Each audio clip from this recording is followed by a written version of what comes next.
Hello, and today we're looking at Ubuntu 17 19.10 and it's just been released a few days ago after releasing this video.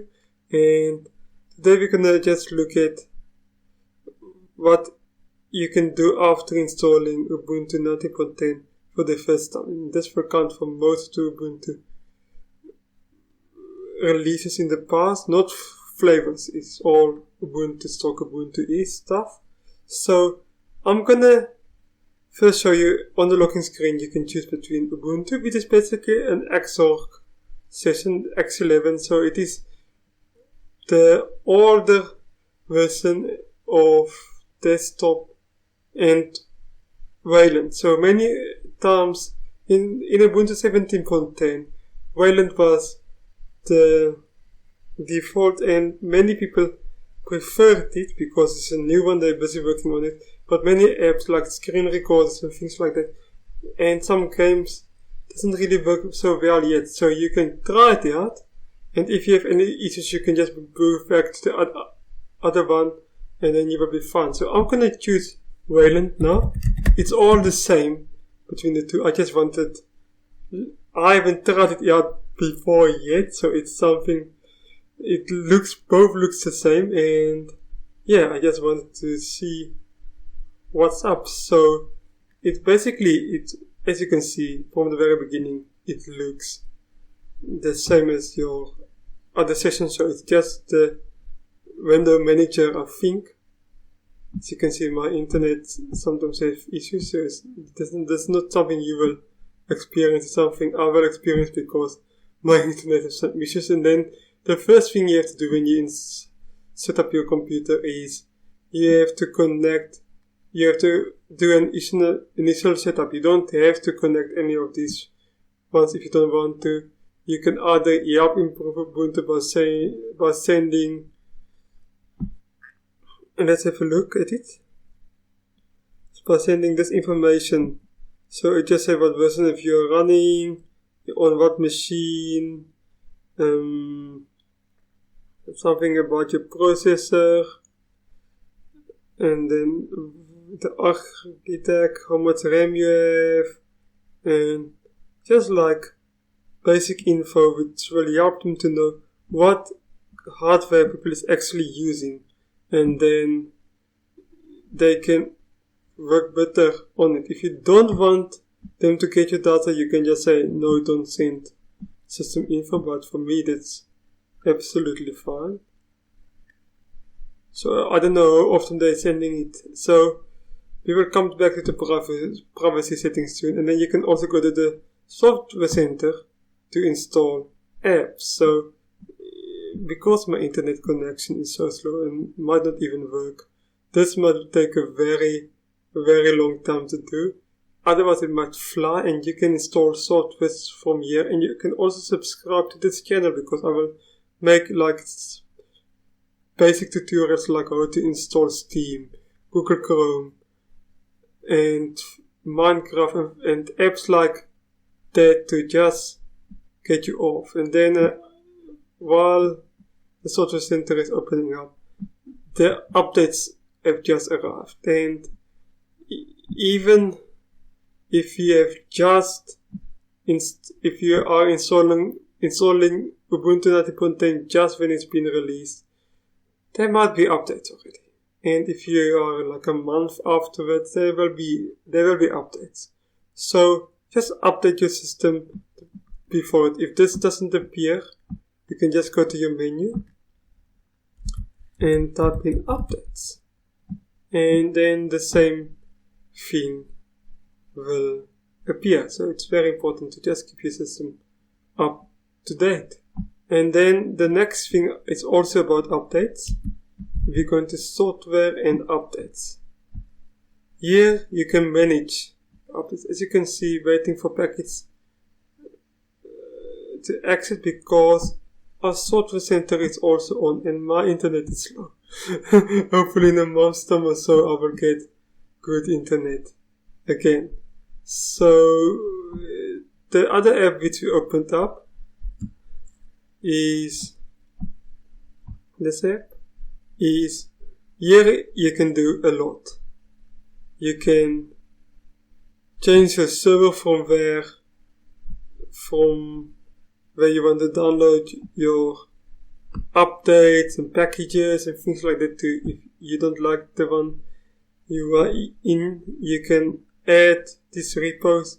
These repos doesn't really do a lot unless the software like Steam and things like that which you want to install. I will show you how to do it in the future video, but then you just enable these two and it's extra repositories for your system. So this updates one is very important. Here you can choose what type of updates you would like to receive, how often must be checked, what must happen to the updates, what about other updates, and for new versions, any new version which is what you want, because Ubuntu 19.10 is a new version, so that is fine.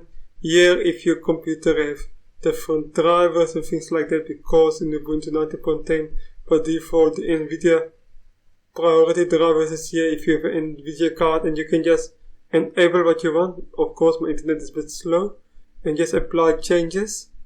Like if you click on it here, apply changes, and then afterwards reboot your system. This is if you want pre-release updates, which is not really recommended. And then this last, because I'm running this instance in VirtualBox, in the virtual machine, my host system is running Linux as well. You can enable live patch, which is wonderful for servers who's running days and days without being turned off, weeks. It basically updates the kernel without. You still have to reboot your system, still have to run the other updates, but it's like a temporary fix to keep your system more secure. And up to 3 mesh systems is free on Ubuntu.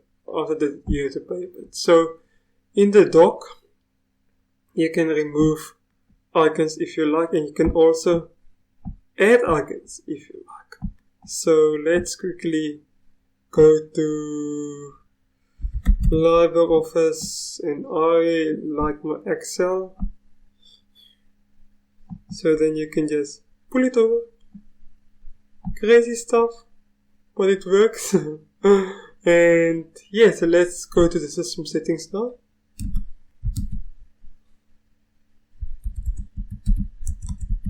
There we go. As you can see from 19.4, there's also new wallpaper because it's a new brand, and here you can change your wallpaper. So there's some beautiful wallpapers, and also in this edition of GNOME and Ubuntu, but mainly GNOME, you can basically use any picture on any location on your computer as your wallpaper. So in the past, it was only one specific place. Now you can use it from anywhere. And you can also see exactly what's going to be your lock screen and desktop. The dock is the next thing I wanted to look at, is because you can manage the dock as you want. You can make the icons bigger. You can auto-hide it if you like. And you can also put it on the bottom or the right or the left. So it's a very useful little tool.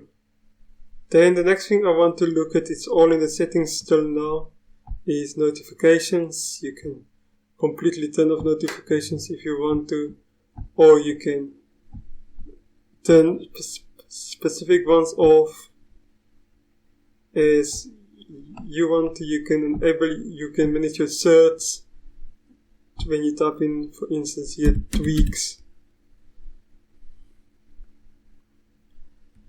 Because my internet is oh, my internet, as you can see.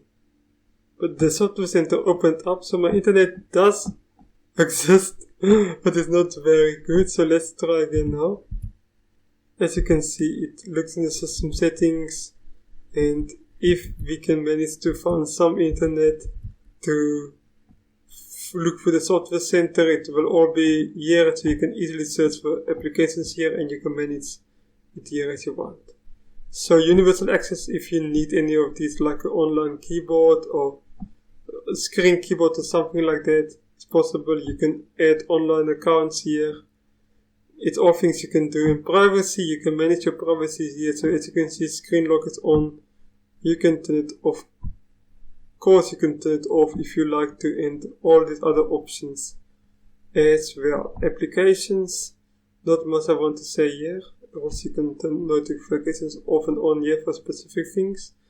And then the last thing, but absolutely not, no, second to last thing, but absolutely not the least. Let's go to devices. You can enable night light. And all these things is the same on Wayland and on Xorg sessions, so it doesn't really matter whatsoever. So as you can see, you can turn on night light just to give your eyes a bit more rest when you are working on your system. And then printers, I would recommend that you use the bottom one and not the top one, especially if you have a lot of printers of the similar types on your network. Like I had when I was a sysadmin, we had like 10 of the same printers, and they're all on the network. And this one will just give you the names Xerox or whatever. Where here you can, if you have a printer, I don't have any printers on my network, they will all appear on your network here. And then you can just choose what you want. So Xerox and HP, and so there's so many that works well. Not all of them, not all printers works out of the box. Some need additional drivers, some just work, most just works, and some doesn't work yet really at all. But most printers work, and some USB printers, when you plug it in, it should just boot up and install without any struggles whatsoever. So yeah, I'm really impressed with this, and I think it's a fantastic release, and that's what I would recommend if you are new to Ubuntu or using Ubuntu 19.10 for the first time. These are a few things you can look at or what to do after installing Ubuntu 19.10. Thank you for watching, see you later, goodbye.